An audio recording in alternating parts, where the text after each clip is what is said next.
हाय. अडचणी नशिबामुळे का येतात? आपल्याला कधी-कधी असं वाटतं का, की मी कधीच कुणाचं वाईट केलं नाही, मग माझंच नशीब इतकं का अडतंय?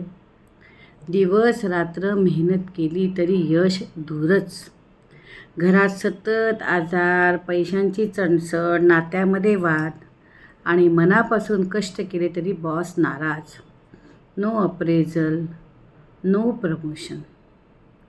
ह्या सगळ्या गोष्टी घडण्यामागे असतो तो एक अदृश्य तिढा.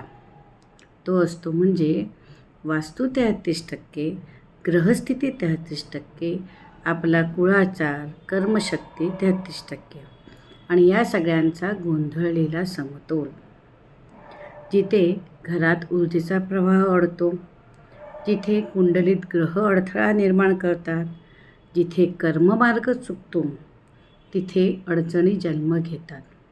आणि या सिरीजमध्ये मी स्वरूप अनाजी सावंत, वास्तुराज या माध्यमातून तुम्हाला दाखवणार आहे कसं ओळखायचं या अडथळ्यांचं मूळ, कसं करू शकतो आपण यावर उपाय विना तोडफोड वास्तू, ज्योतिष, अंकशास्त्र, टॅरोट कार्ड आणि शास्त्रशुद्ध कर्मकांड यांच्या मदतीने.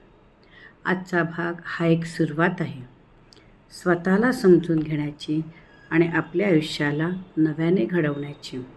पाहत रहा वास्तुराज, कारण बदलाची सुरुवात ही समजून घेण्यापासूनच होते.